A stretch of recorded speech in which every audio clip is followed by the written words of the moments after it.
Aksi premanisme berkedok organisasi masyarakat atau ormas di sejumlah tempat belakangan ini menjadi sorotan publik. Bahkan Ketua MPR Ahmad Muzani bilang aksi premanisme berpotensi mengganggu iklim investasi. Karena itu perlu ditindak tegas. Menurut Muzani, menjaga investasi harus dari berbagai aspek, seperti halnya aturan yang pasti serta daya dukung yang baik. Ada peraturan yang memadai, ada daya dukung yang memadai seperti infrastruktur, tapi juga ada kondisi sosial masyarakat yang juga harus kondusif. Tidak cukup masyarakat kondusif, tapi ternyata ada persoalan infrastruktur yang rusak sehingga mengganggu akses ataupun transportasi. Jika ada satu, dua di antara hal-hal tersebut, tentu saja itu harus segera diselesaikan termasuk oleh kelompok kekuatan masyarakat atas nama apapun. Karena investasi adalah bagian dari hal penting yang menjadi instrumen bagi pembangunan ekonomi suatu negara. Aksi premanisme mengganggu investasi menjadi sorotan saat kabar adanya gangguan ormas pada pembangunan pabrik raksasa mobil listrik asal Cina BYD di Subang, Jawa Barat. Pemerintah Kabupaten Subang pun tidak menampik hal tersebut.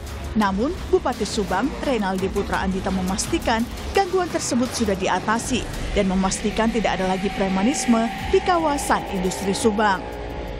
Ada laporan mungkin ke BYD Cina bahwa di Subang ini masih marak premanisme. Cuman ketika kita konfirmasi, memang itu kegiatan premanisme yang sudah kita selesaikan kemarin. Khususnya dari Polres sendiri sudah bertindak, sehingga hari ini sebetulnya sudah tidak ada premanisme.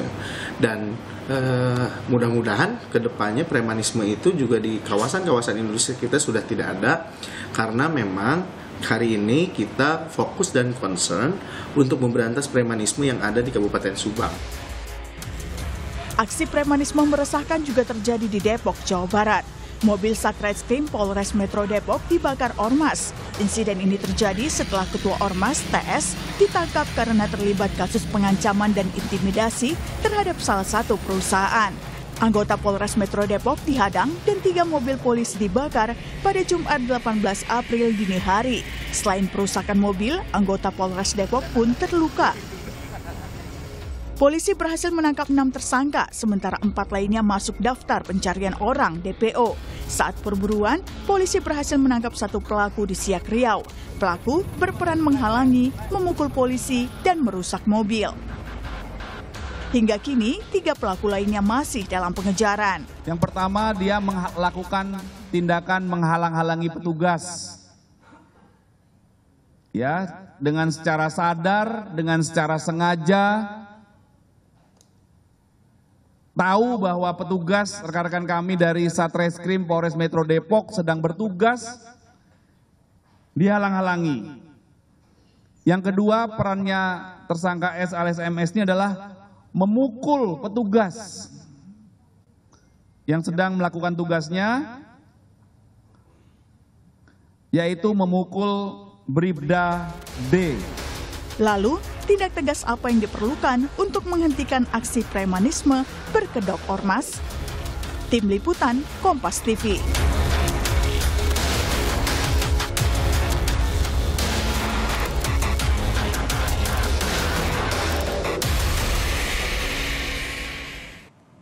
Saudara, aksi premanisme berkedok organisasi masyarakat atau ormas di sejumlah tempat belakangan ini menjadi sorotan publik, mulai dari mengganggu pembangunan pabrik hingga pembakaran mobil polisi.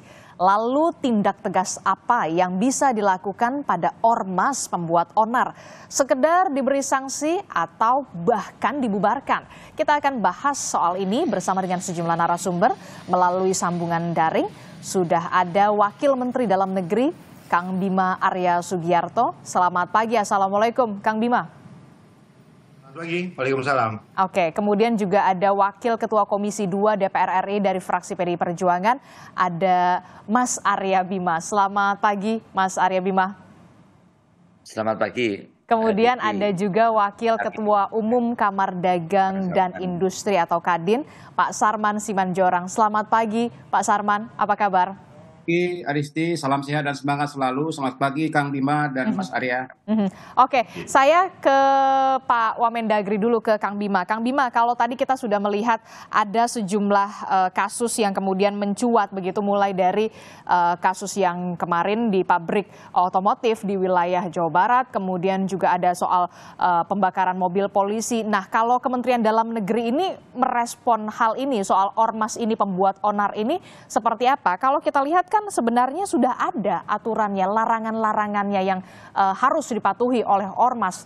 Jangan sampai kemudian ormas malah membuat onar. Kang Bima. Dari data kami, jumlah ormas yang terdaftar itu ada 609.998. Jadi hampir 610.000 begitu. Dan ada ormas yang terdaftar badan hukum dan ada yang terdaftar di Kemendagri begitu ya, dengan surat keterangan terdaftar. Yang di kami ini 1.000, jadi tidak berbadan hukum tapi terdaftar. Sisanya itu semuanya itu di Kementerian Hukum terdaftar sebagai badan hukum. Dan artinya semua ormas itu terikat dengan peraturan perundang-undangan. Ada Undang-Undang Ormas ya nomor 17 tahun 2013 yang banyak isinya itu tegas sekali, dilarang mengganggu ketertiban, melakukan kekerasan, melanggar ideologi. Ya tentu apabila ada pelanggaran di situ, maka sanksinya bisa dibawa ke pidana ataupun ormasnya bisa diberhentikan atau dibubarkan. Dan itu adalah ranah dari Kementerian Hukum. Nah, karena statusnya terdaftar di sana begitu. Jadi saya tegaskan lagi, jadi ada 1.000 ormas yang berbadan hukum tapi tidak terdaftar tapi terdaftar atau tidak terdaftar di Kemendagri?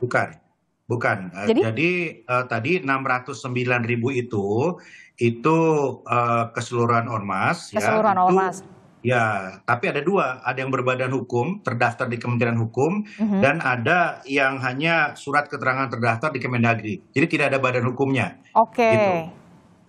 Nah, artinya yang bisa dibubarkan oleh Kementerian Hukum adalah yang memiliki badan hukum tadi begitu.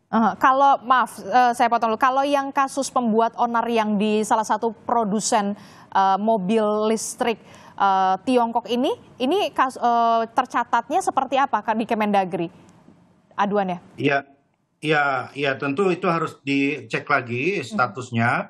Tapi saya kira mungkin saja berbadan hukum di Kementerian Hukum gitu ya. Nah, bisa diproses. Kami mendukung tentu dalam hal ini kepala daerah berperan penting untuk memastikan, karena kepala daerah ini kan pembina ormas di wilayahnya masing-masing. Bisa dicek apakah terdaftar di Kementerian Hukum sebagai badan hukum ataukah tidak, dan langkah-langkah selanjutnya apa. Tapi apapun itu law enforcement bisa ditegakkan. Nggak bisa terbentur karena status terdaftar atau tidak. Semua bisa dikenakan pasal-pasal pidana, apalagi sudah ada pasal kekerasan tadi begitu ya. Dan kalau berujung pada pembubaran pun sangat mungkin sekali begitu kalau memang terdaftar sebagai badan hukum. Kalau kita lihat kan sebenarnya ada larangan-larangan ya memang yang harus dipatuhi, idealnya harus dipatuhi oleh seluruh ormas yang ada di Indonesia. Ini bahkan sudah ada di pasal 59, betul ya? Betul, pasal 59 itu dilarang melakukan tindakan permusuhan, kemudian dilarang melakukan kekerasan, mengganggu ketentraman, merusak fasilitas umum. Itu tegas sekali, tegas dan nyata diatur di pasal 59 itu begitu. Oke, Kang Bima, itu tadi soal larangan yang harus dipatuhi atau ditaati oleh semua ormas yang ada di Indonesia. Tapi kemudian sanksi juga sebenarnya sudah jelas diatur begitu ya di pasal 60 hingga pasal 82, termasuk ada sanksi administratif, bahkan kemudian penghentian kegiatan, bahkan pembubaran. Tindakan ini bisa benar-benar dilakukan kalau memang sudah sefatal ini pembubaran ormas, Kang Bima? Sangat bisa. Jadi besok Kemendagri mengundang seluruh kementerian lembaga terkait, begitu ya, untuk menyamakan frekuensi, kita petakan persoalan apa yang ada di daerah, dan kita susun langkah-langkah bersama, karena tidak boleh ada pembiaran di sini. Dan kami mendorong kepala daerah untuk proaktif bersama-sama dengan Forkopimda, bersama dengan Pak Kapolres, Pak Dandim begitu ya. Ini melakukan pengawasan, pembinaan, dan kalau diperlukan untuk proses pemberian sanksi dan lain-lain, silakan diproses saja secara hukum begitu. Sosialisasi ke kepala daerah penting harus dilakukan soal ini ya? Ya betul. Oke, saya ke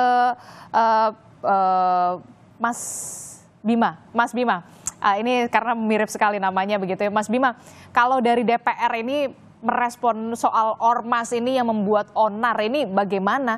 Sebenarnya kalau dari segi aturan kan memang sudah jelas dan sudah terperinci ormas tidak boleh atau dilarang, bahkan sanksinya juga sudah diatur. Bagaimana Anda merespon ini DPR? Ya, kita tentunya mensupport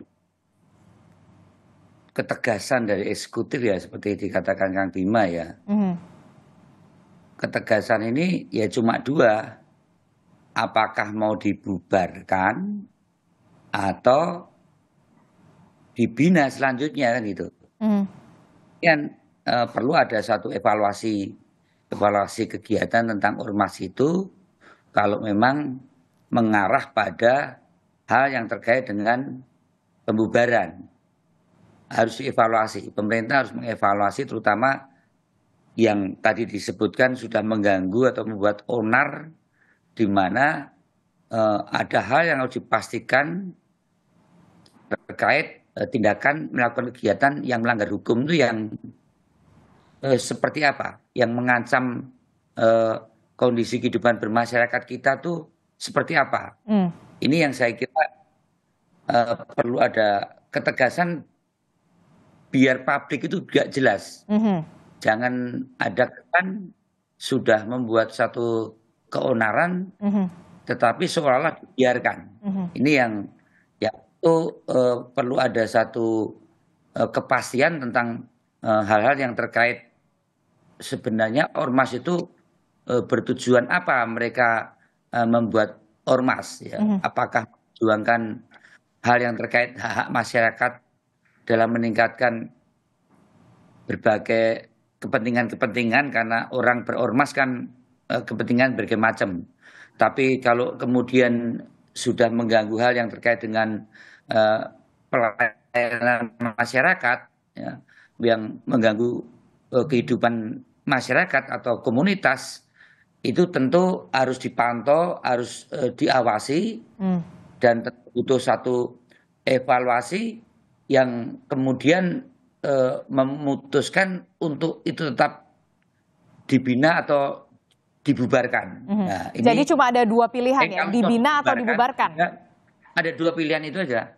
Apalagi yang sudah terdaftar tadi karena yang di Depdagri. Kalau itu belum terdaftar di Depdagri atau di Kementerian Hukum, segera nanti tentunya Depdagri sebagai pembina lewat stakeholder jajarannya, yaitu pemerintah daerah yang melihat kondisi itu seperti apa terhadap evaluasi kegiatan dari ormas itu seperti apa, yang tentunya perlu mendengarkan masyarakat ya, perlu konsultasi dengan masyarakat atau mendengarkan berbagai masukan masyarakat yang sekarang sudah sangat jelas lewat media. Pemerintah daerah perlu melakukan hal-hal yang lebih proaktif untuk melihat suasana kebatinan masyarakat terkait dengan mereka yang menamakan ormas tersebut. Dan saya masih perlu kejelasan dari Kang Bima, apakah itu langsung bisa dieksekusi oleh pemerintah daerah atau lewat Kementerian Mendagri dan Kementerian Hukum dan HAM. Ada dua opsi, evaluasi, diundang, kemudian diputuskan dibubarkan atau dibina, atau kalau sudah kebangetan ya, mengganggu ketertiban nah, kalau masyarakat, yang kasus kemudian Mas Bim, tapi kalau yang kasus di pabrik produsen otomotif yang di Jawa Barat ini menurut Anda sudah sepatutnya dibubarkan atau gimana? wah ini betul-betul mengganggu ya iklim investasi kita ya. Wong kita itu kalau tidak ada gangguan saja ngundang investasi tidak mudah dengan kompetisi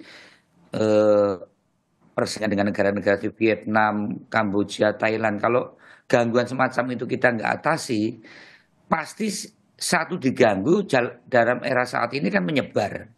Menyebar ini pasti akan berakibat. Kemarin ada satu pabrik yang tiba-tiba pasportnya dirampas oleh tim Kementerian Imigrasi aja. Itu teman saya yang di Kadin Vietnam itu udah nelpon. Ini kok caranya begini. Paspor tiba-tiba diambil begitu saja. Apalagi ada premanisme yang menyebar semacam itu. Jadi ya patut segera dievaluasi dan diberi tindakan. Hilang satu enggak apa-apa lah, ya kan? Misalnya harus dibubarkan, tapi sekali lagi ini berkaitan demokrasi juga. Kita adalah hak berserikat kumpul itu merupakan hak setiap warga negara. Cuma masalah persoalan berkumpulnya berserikatnya ini kemudian tidak melaksanakan kewajiban di dalam penguatan kita berdemokrasi, termasuk bagaimana menjaga keharmonisan di masyarakat. Itulah yang penting dievaluasi juga. Kita membubarkannya pun juga tidak latah kita.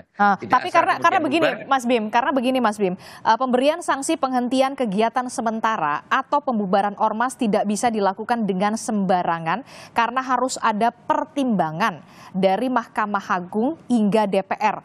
Aturan ini dijelaskan pada pasal 65, koreksi kalau saya salah Pak Wamendagri. Pemberhentian kegiatan sementara baru bisa dijatuhkan, kegiatan sementara pemberhentiannya bisa dijatuhkan ketika ormas tersebut sudah diberikan 3 kali peringatan tertulis. Nah, berarti harus ada DPR juga, Mahkamah Agung juga. Nah, ini gimana nih DPR kalau begini? Mas Bim. Ya, tadi ya, pertimbangannya juga supaya tidak latah karena itu kan dijamin konstitusi ya tentang kebebasan berpendapat dan berkumpul menyampaikan pendapat ya. Ini kan dijamin, berserikat memang dijamin dan dilindungi ya.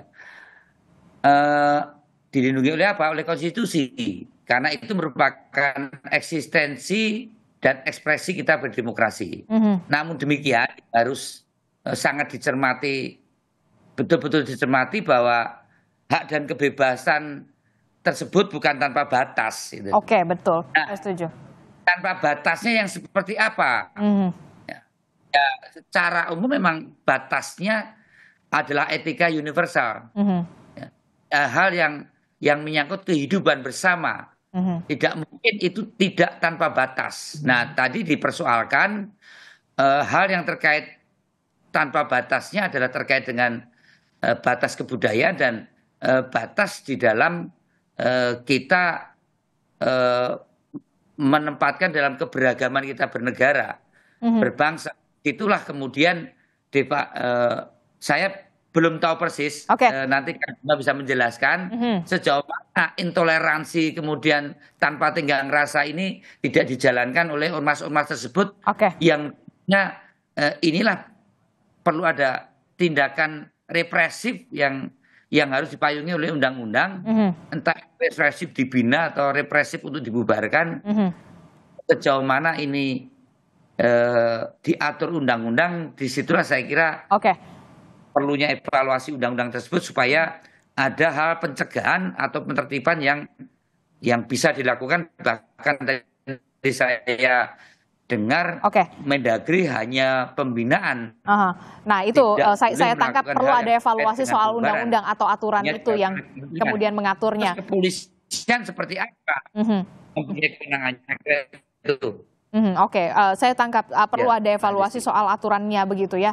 Saya ke Pak Sarman dulu. Pak Sarman, dari Kadin sendiri sudah menerima aduan sebenarnya banyak nggak sih ormas-ormas atau oknum-oknum ormas ini yang kemudian membuat onar, ada dugaan premanisme dan sampai berujung kepada berpengaruh kepada iklim investasi kita, mengganggu iklim investasi kita, Pak Sarman? Ya, kalau dari Kadin bukan hanya sekedar aduan, tapi yang viral juga di media juga sudah banyak praktek-praktek itu, gitu loh. Ya kan, kita tidak, sebenarnya kalau kita begini ya, sebenarnya praktek-praktek ini udah cukup lama. Tapi memang ini sudah sangat-sangat mengkhawatirkan. Karena cara-caranya itu sudah sangat-sangat meresahkan pengusaha. Ya, bahkan seperti tadi itu, investasi belum operasi, baru membangun pabrik, itu sudah harus mengeluarkan biaya-biaya ekstra. Ini kan sangat mengkhawatirkan gitu loh. Dan ini bukan rahasia umum lagi ya? Betul, nggak jauh loh misalnya. Banyak sekali kita lihat viral bagaimana truk-truk yang mengangkut komoditi-komoditi kita harus dipalak oleh preman di jalan. Kalau tidak dikasih tidak boleh lewat. Itu banyak. Satu. Yang kedua, coba kita lihat kalau belanja di pasar-pasar tradisional. Di Jakarta aja. Kita lihat bagaimana pedagang-pedagang kaki lima itu dipalak oleh preman-preman tertentu dengan biaya keamanan 5.000 perak per hari loh. Berapa banyak itu UKM-UKM kita dalam hal ini, ya kan? Kemudian di kawasan industri misalnya, ketika ada pengembangan kawasan, asal dilihat ada bahan bangunan sudah datang ormas, ujung-ujungnya minta biaya pengamanan dan segala macam. Apalagi kasus daripada mobil Cina ini. Ini kan sangat mengkhawatirkan kalau mereka cerita-cerita. Sudah sangat mengkhawatirkan begitu ya, dan tindakan ini sudah berlangsung lama. Pak Wamendagri, Kang Bima, sepertinya tidak perlu lagi pembinaan, tapi perlu ada tindakan tegas. Tapi kemudian aturannya jika ormas harus dibubarkan harus ada putusan pengadilan. Menteri Anda, Mendagri Pak Tito Karnavian bahkan mengusulkan adanya revisi Undang-Undang Ormas. Sudah saatnya kah kemudian Undang-Undang Ormas ini direvisi? Pak Wamendagri, Kang Bima, audionya maaf masih di mute. Silahkan. Ya, sebetulnya dalam Undang-Undang Ormas yang baru itu tahapan pembubaran itu jauh lebih sederhana. Artinya dalam kondisi khusus bisa saja ormas itu dibubarkan tanpa prosedur yang ribet, berbelit dan panjang, gitu ya. Itu yang pertama. Nah, yang kedua,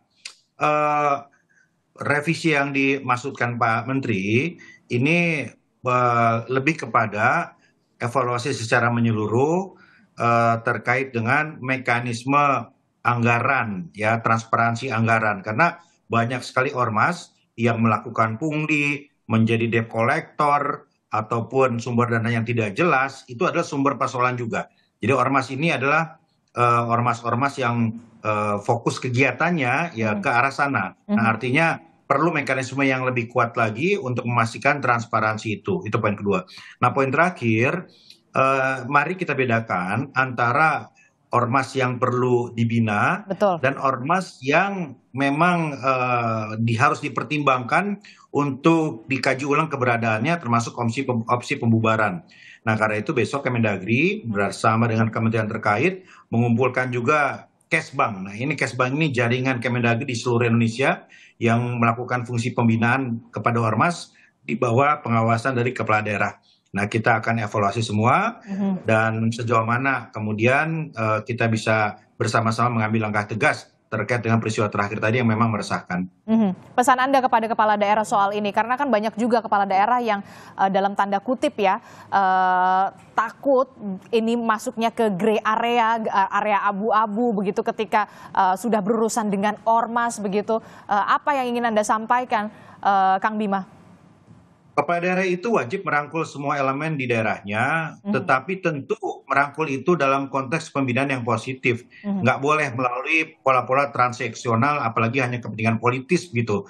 Jadi pembinaan ini harus diikuti dengan pemberdayaan, karena banyak sekali kepala daerah yang terjebak ke dalam pola-pola transaksional, kepentingan politik, kepentingan pengamanan, ya suara dan sebagainya.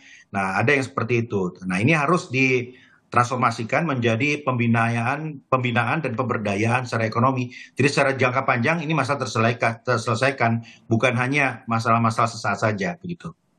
Terakhir, apakah nanti akan ada komunikasi atau pertemuan yang dilakukan oleh DPR untuk membahas kemungkinan adanya usulan revisi Undang-Undang Ormas ini, termasuk juga kepada pihak-pihak terkait, Kadin salah satunya, begitu yang kemudian juga punya imbas yang cukup bisa dikatakan meresahkan sekali begitu dengan adanya oknum-oknum ormas yang membuat onar ini dan sudah mengkhawatirkan. Ya, besok kan kita lakukan pertemuan itu, ya, dan tentu kalau nanti ingin diangkat oleh teman-teman Komisi 2, kita siap. Oke. Baik, terima kasih Kang Bima Arya, Wamendagri, sudah bergabung bersama kami. Karena setelah ini kalau tidak salah Kang Bima juga ada kegiatan selanjutnya ya Kang Bima ya. Oke, baik, terima kasih Kang Bima. Terima kasih. Oke, selanjutnya kami masih akan lanjutkan bersama dengan Mas Bima Arya, kemudian Pak Sarman Simanjorang. Nah Pak Sarman, ini kalau tadi sudah dikatakan oleh Kang Bima begitu, Pak Wamendagri mengatakan akan ada pertemuan ini. Anda berharapnya win-win solutionnya akan seperti apa? Tapi jangan dijawab, usai jeda kami akan kembali. Tetaplah bersama kami di Sapa Indonesia Pagi.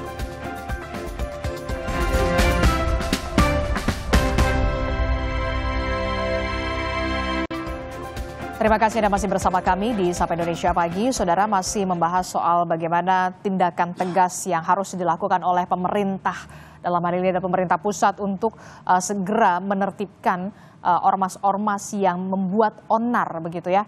Saya masih bersama dengan dari Kadin, sudah ada Pak Sarman Simanjorang, kemudian dari DPR sudah ada Mas Bima Arya, masih bergabung bersama kita. Tadi sudah bergabung Pak Wamendagri, Kang Bima begitu ya. Saya ke Pak Sarman dulu. Pak Sarman, ini kan kalau kita lihat ya, tadi sudah dikatakan oleh Pak Wamendagri bahwa nanti akan ada pertemuan besok begitu ya. Nah, kalau dari Kadin sendiri, BYD sendiri pernah ngadu apa saja ke Kadin soal gangguan kepada pembangunan pabrik mereka, gangguannya seperti apa yang mereka alamin, bahkan benarkah pengaduan ini bahkan sampai ke kantor pusat di Tiongkok?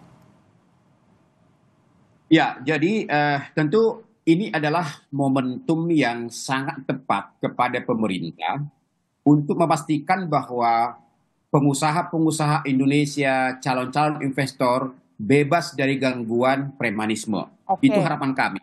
Nah, aduan-aduan yang kita dapat itu harus cepat direspon. Dan kami mengapresiasi bahwa pemerintah saat ini sudah merespon dengan DPR. Bahkan kita lihat, kita apresiasi kepada Gubernur Jawa Barat dan beserta seluruh wali kota bupati yang di Jawa Barat itu sudah memiliki satu komitmen yang tinggi bagaimana praktek-praktek premanisme itu tidak mengganggu dunia usaha dalam hal ini. Nah tentu kami juga berharap supaya itu diikuti oleh para kepala-kepala daerah yang lain.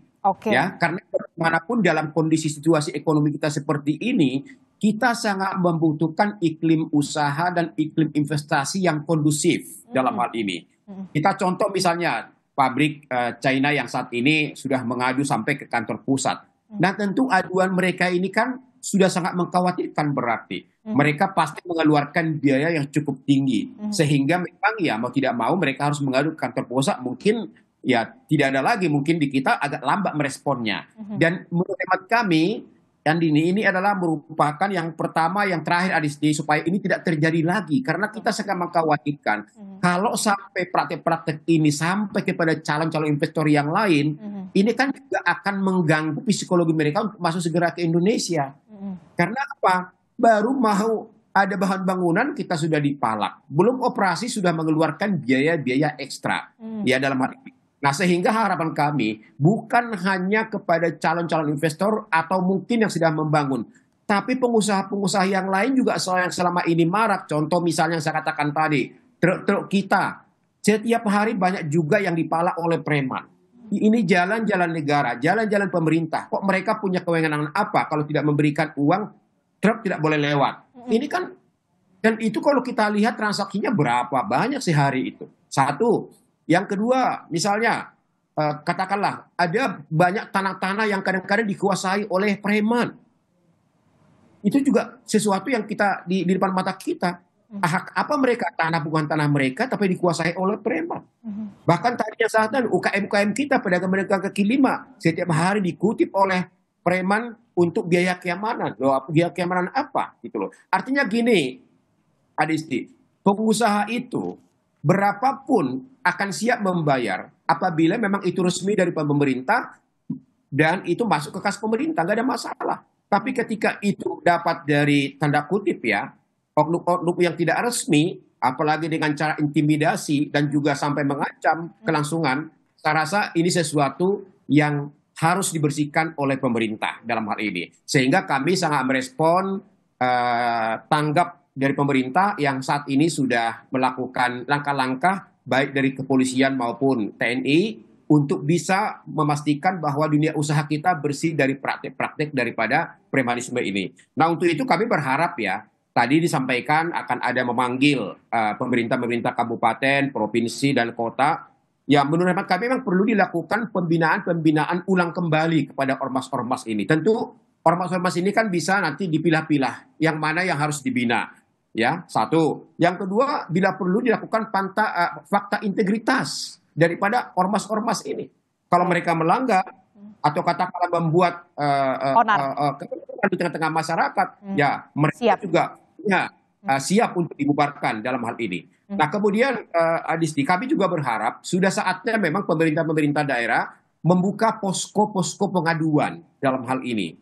Ya, di tingkat pusat mungkin ada satgasnya, tapi di tingkat daerah harus ada posko-posko pengaduan supaya pengusaha-pengusaha yang mendapat katakanlah intimidasi atau mungkin ancaman ataupun pemerasan dari kelompok-kelompok preman ini itu cepat mengadu dan cepat direspon oleh pemerintah daerah. Betul. Sehingga apa?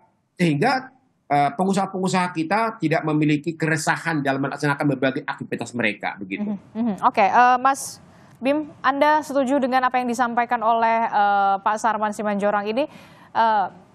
Sudah mengkhawatirkan sekali begitu. Investor saja sulit, kita cari investor aja sulit, sudah ada investornya malah seperti ini di dalam negerinya. Mas? Yes, jelas sekali ya seperti apa yang disampaikan oleh Pak Sarman ya. Yang tegas-tegas bahwa premanisme ini atau organisasi masyarakat ini yang sudah mengancam ya, dan yang meresahkan masyarakat, apalagi mengganggu pertumbuhan ekonomi dan dalam situasi yang sekarang tadi dikatakan oleh Pak Sarman nggak mudah loh untuk menarik investasi saat ini. Betul. Saat ini kita kompetisi dengan berbagai negara untuk memfasilitasi investasi ya. Ada Vietnam. Ya kami justru yang akan kami cermati itu kan seolah-olah saya katakan. Terima kasih beberapa tindakan yang dilakukan di kawasan industri sudah berjalan. Di kawasan Batang ditangkap. Tapi kan banyak atau investasi yang di luar kawasan gitu. Seolah-olah beberapa hal yang terkait dengan keonaran preman ini semi dilegalkan. Ya, pungutan-pungutan yang seperti dikatakan Pak Sarman tadi semi dilindungi gitu. Ini yang harus dibicarakan dengan berbagai stakeholder yang ada.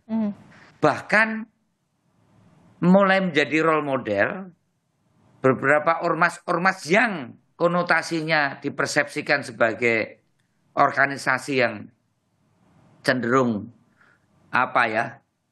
berkegiatan premanisme ini dekat dengan negara, dekat dengan pemerintah, dekat dengan ormas besar partai politik misalnya gitu.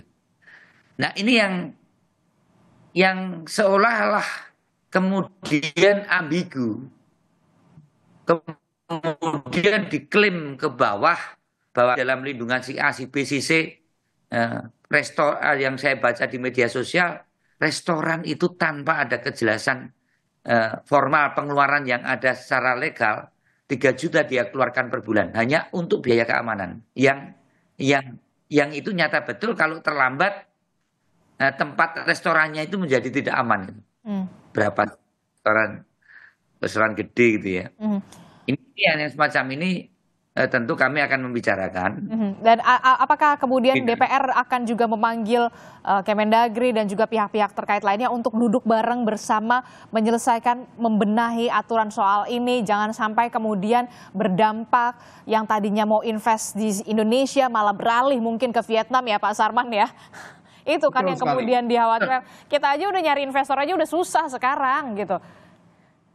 Ya artinya gini, bahwa memang kita lihat bahwa persaingan kita untuk mendapat investasi itu sangat-sangat tinggi. Betul. Kita contoh misalnya yang namanya Vietnam, itu betul-betul karpet merah mereka berikan. Betul. Bukan hanya di sisi keamanan, tanah aja mereka siapin. Nah, kalau kita tidak bisa katakanlah memenuhi atau bersaing dengan Vietnam dengan fasilitas yang diberikan, maka ya pihak akan banyak investor akan pindah ke Vietnam dalam hal.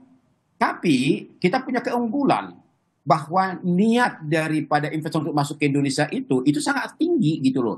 Momentum ini harus kita manfaatkan dengan apa? Menciptakan iklim usaha dan investasi yang kondusif. Berikan mereka rasa kenyamanan.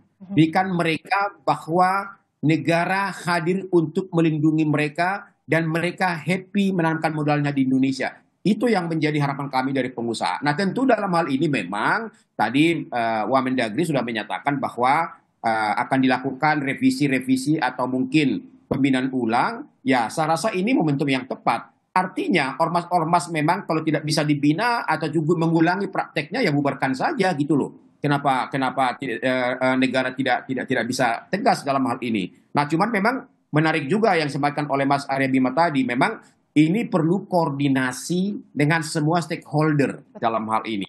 Kita ingin bahwasanya pembinaan terhadap ormas ini harus juga dibarengi dengan penegakan hukum. Tadi kan sudah jelas di undang-undang ormas itu sudah jelas dikatakan bahwa mereka dilarang membuat keonaran dalam hal ini. Saya rasa ini kan bisa ditegaskan di lapangan, penegakan hukum. Ya, kalau memang sudah meresahkan dan sudah banyak, ya negara harus hadir memberikan tindakan hukum yang tegas. Masih layak akan dipertahankan atau dibubarkan dalam hal ini. Karena jangan sampai ini berkepanjangan yang akhir-akhirnya mengganggu iklim usaha dan investasi kita. Gitu. Oke, saya sepakat apa yang dikatakan oleh Pak Sarman begitu ya. Investor itu cuma butuh kenyamanan, keamanan begitu ya. Jangan sampai saingan kita Vietnam aja sudah memprovide semuanya. Ayo yang mau invest ke Vietnam begitu. Nah, kita apa begitu? Itu yang kemudian harus benar-benar dibuat nyaman, dibuat aman begitu ya. Mas Arya, apakah nanti kemudian akan ada duduk bersama Kemendagri, stakeholder lainnya, bahkan sampai kepala daerah? Karena kan yang kita takutkan adalah kepala daerah juga oke kalau di Jawa Barat kita tahu begitu kan dari kepala daerahnya sudah tegas, tapi bagaimana dengan wilayah-wilayah lainnya begitu? Jangan sampai kemudian istilahnya ada dugaan pembiaran juga dari kepala daerah begitu ya, karena juga ada gray area, ada area abu-abu di sana begitu. Mas Bim, Mas Arya. Ya, tindakan tegas seperti tadi bahwa terkait dengan ormas apakah itu sudah melanggar hukum, apakah sudah mengancam situasi sosial kemasyarakatan kita atau mengganggu ketertiban masyarakat, itu tidak bisa tidak dilakukan suatu tindakan tegas dari pemerintah pusat, pemerintah provinsi, dan pemerintah kota kabupaten lewat berbagai aparat yang ada. Harus ada ketegasan. Kalau tidak, itu akan membabah, pasti akan diikuti dalam bentuk-bentuk tindakan premanisme, anarkisme yang mengganggu ketertiban sosial, bahkan mengganggu keamanan termasuk para investor. Nah, saat ini Komisi 2 baru melakukan rapat koordinasi dengan pemerintah yang baru, pemerintah daerah, gubernur, bupati, wali kota. Memang yang dibahas adalah mengenai hal yang terkait dengan transfer daerah, badan usaha milik daerah, serta badan layanan umum daerah yang kita cermati mensikapi berbagai hal yang terkait dengan efisiensi anggaran. Tapi akan kita tambahkan, kita usulkan rapat dengan gubernur, bupati, dan kepala daerah satu materi hal yang terkait dengan bagaimana menjaga hal yang terkait dengan situasi gangguan ketertiban masyarakat yang terkait dengan tindakan premanisme ini yang dilakukan oleh ormas. Kalau premanisme dilakukan oleh individu itu malah cepat tertangani, malah tetap cepat didor atau ditangkap. Ya. Yang jadi masalah ini premanisme yang dilakukan oleh ormas. Ini kok kayaknya sulit amat sih menyelesaikannya. Ini yang tentunya nanti akan kita tambahkan materi bagaimana melakukan berbagai hal yang terkait dengan upaya pembinaan tadi, atau bagaimana melakukan tindakan represif atau pembubaran untuk hal yang terkait dengan ormas yang melakukan keonaran untuk segera bisa diatasi secara cepat daripada itu nanti membabah. Karena kalau tindakan kayak gini membabahnya cepat kok. Tindakan baik itu sulit membabah. Tapi premanisme kalau itu dibiarkan dan diglorifikasi di media, kalau dibiarkan itu membabahnya akan cepat. Dan kami Komisi 2 akan menambahkan materi itu dalam rapat dengan kepala. Dan kapan rapat dengar pendapat itu akan dilakukan, Mas Arya? Kapan rapat itu akan dilakukan, RDP itu akan dilakukan? Pekan ini atau? Sudah dilakukan saat ini, hari ini nanti jam 1 kita rapat, besok kita jam 10 kita rapat dengan seluruh kepala daerah, baik itu provinsi, kabupaten, kota. Nanti jam 10 kita rapat dengan sekitar 15 provinsi, besok kita dengan 15 provinsi beserta kepala daerah baik itu kota dan kabupaten. Oke, kita harapkan tentu ada ketegasan yang benar-benar dilakukan, termasuk juga solusi komprehensif, begitu sikap komprehensif yang dilakukan oleh pemerintah, melewati juga dari DPR juga, begitu ya. Rapat nanti jam 10 akan ada materi itu juga. Apa yang Anda akan titipkan, Pak Sarman, kepada Komisi 2 jam 10 nanti ya, loh? Harapan kami begini, Adisti, jangan sampai calon-calon investor itu berpikir bahwa kok preman aja di Indonesia kok susah banget sih gitu loh diatasi. Jangan sampai seperti itu gitu loh. Artinya kan ini hal-hal yang sebenarnya tidak susah untuk sebuah negara untuk katakanlah yang membersihkan preman ini. Nah, untuk itu kami berharap dengan keseriusan daripada pemerintah, Kemendagri, DPR, aparat keamanan kita, mari kita pastikan dan berikan garansi bahwa ke depan perekonomian Indonesia, investasi Indonesia bebas dari praktek-praktek premanisme, supaya ekonomi kita ke depan semakin bagus, pertumbuhan ekonomi kita semakin membaik, dan tentu minat investor untuk masuk ke Indonesia juga semakin antusias. Itu menjadi harapan kami. Oke, tentu saja nanti kita titipkan semuanya agar bisa juga disampaikan juga oleh Komisi 2 solusinya seperti apa, termasuk juga dari Kemendagri. Terima kasih Wakil Ketua Umum Kadin, Pak Sarman Simanjorang, kemudian juga ada Wakil Ketua Komisi 2 DPR RI, Mas Arya Bima, telah bergabung bersama kami, dan sebelumnya ada Pak Wamendagri, Mas Bima Arya. Terima kasih Bapak-Bapak, sehat selalu. Assalamualaikum, selamat pagi.